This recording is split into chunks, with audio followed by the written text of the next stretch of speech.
एक के बाद एक सुपरहिट फिल्म देने वाले प्रभास की नई फिल्म जिसका नाम कल की है लगभग 68 करोड़ की कमाई की है। आखिर क्या है ऐसी फिल्म में? चलो सुनते हैं पूरी कहानी। दुनिया भर में लगभग 1000 तोड़ स्क्रीन्स पर रिलीज की गई कल की टू नाइट एडी का दर्शकों को बेसब्री से इंतजार था। तमिल, तेलुगु, कन्नड़, मलयालम और हिंदी जैसी 5 भाषाओं में बनी इस फिल्म की एडवांस बुकिंग ने 10 करोड़ का आंकड़ा पार कर लिया है। यही वजह है कि हैदराबाद में सुबह 5:30 बजे के शोज हो या मुंबई में 8 बजे के, दर्शकों की अच्छी खासी भीड़ देखने को मिल रही थी।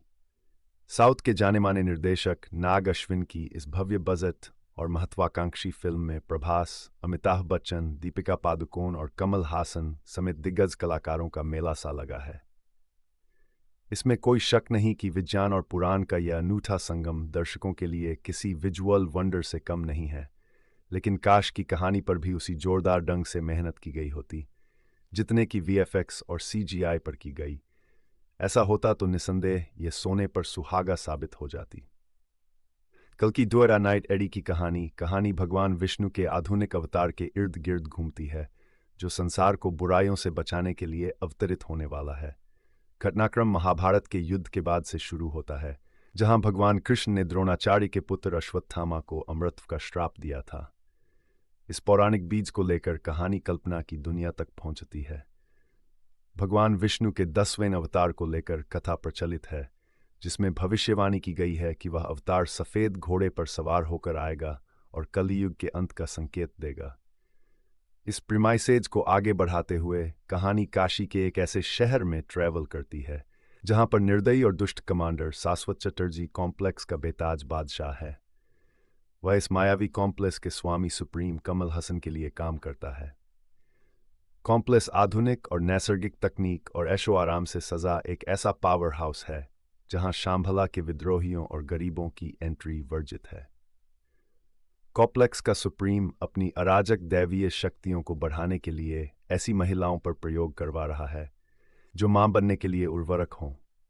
इस एक्सपेरिमेंट में गर्भवती महिलाओं को मारकर उनके गर्भ से उस एक्सट्रैक्ट की खोज जारी है जो सुप्रीम को बलशाली बना सके।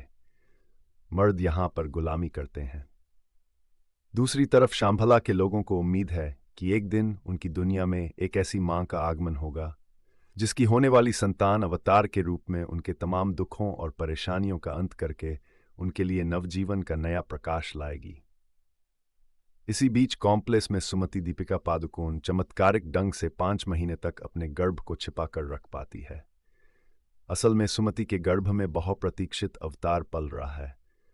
सुमति किसी तरह सुप्रीम के चंगुल से निकलने में कामयाब हो जाती है, मगर बाउंटी हंटर भैरवा प्रभास सुमति को कैद कर कमांडर को सौंपना चाहता है ताकि उसे कॉम्प्लेक्स के ऐशो आराम की दुनिया में एंट्री मिल सके।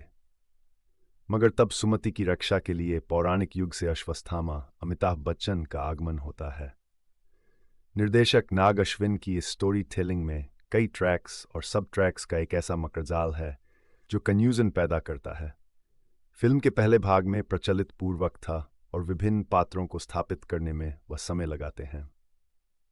सेकंड हाफ में महानायक का रौद्र रक्षक रूप कहानी की गति को आगे बढ़ाता है, मगर इसमें कोई दो राय नहीं कि नाग अश्विन कॉम्प्लेक्स और शांभला की जो दुनिया रचते हैं वह आपको आश्चर्यचकित होकर दांतों में उंगली दबाने पर मजबूर कर देता है। इस कल्पित ब्रह्मांड की तकनीक, लोगों की वेशभूषा और प्रोडक्शन डिजाइन आपने बॉलीवुड में कभी न देखा हुआ अनुभव प्रदान करता है। फिल्म का वीएफएक्स किसी भी हॉलीवुड साइंस फिक्शन से कमतर साबित नहीं होता, बल्कि श्रेष्ठ ही बन पड़ा है। मगर समस्या है कहानी में, किरदारों की भीड़ में, जिनका औचित्य पहले भाग में समझ में नहीं आता। अश्वत्थामा और भैरवा के हाई एक्टेन एक्शन सीक्वेंस हों या फिर कॉम्प्लेक्स और शांभला की सेनाओं के बीच की भिड़ंत, सब कुछ चमत्कारिक है।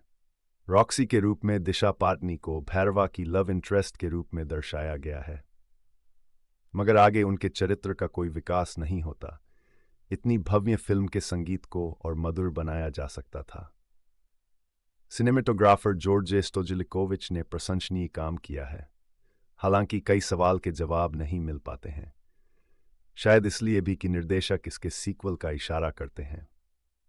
हालांकि नाग अश्विन ने मॉडर्न सिनेमा टेक्निक से जेनरेट विजुअल्स के जरिए माइथोलॉजी को जिस तरह डेवलप किया है उसके लिए तारीफ बनती है। फिल्म भावनात्मक रूप से कनेक्ट नहीं कर पाती, मगर भैरवा और बुज्जी की बॉन्डिंग काफ़ी हद तक एंटरटेन ज़रूर करती है। अभिनय और गेटअप की बात की जाए तो महानायक अमिताभ बच्चन एक बार फिर साबित करते हैं कि उन्हें इंडस्ट्री का बिग बी क्यों कहा जाता है। उन्होंने अश्वत्थामा की भूमिका में प्राण फूंक दिए हैं। एक्शन दृश्यों में उनकी चपलता हुए दमखम साफ नजर आता है। वे फिल्म का मुख्य आकर्षण हैं। भैरवा के रूप में प्रभास के फैंस को ये शिकायत जरूर होगी कि उन्हें पर्दे पर कम स्क्रीन स्पेस क्यों मिला है। यहाँ प्रभास ने कॉमेडी के साथ साथ हैरत अंगेज एक्शन पेश किया है, जिसमें वे कॉमेडी में नहीं जंचते, मगर हाँ, जब वे कर्ण के रूप में ट्रांसफॉर्म होते हैं तो अपना प्रभाव जमाने में कामयाब रहते हैं।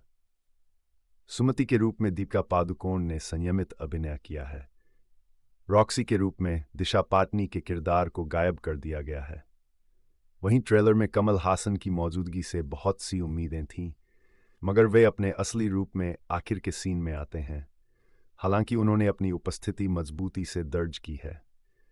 शांबला की मरियम के रूप में शोभना जमी है। कमांडर के किरदार में अनिल जॉर्ज याद रह जाते हैं, वरना मृणाल ठाकुर, दुलकर सलमान, विजय देवरकोंडा, राम गोपाल वर्मा और एस राजामौली मात्र एकाध सीन में नजर आकर उत्सुकता बढ़ा ले जाते हैं। हो सकता है इस फिल्म के दूसरे भाग में इन किरदारों का विस्तार देखने को मिले।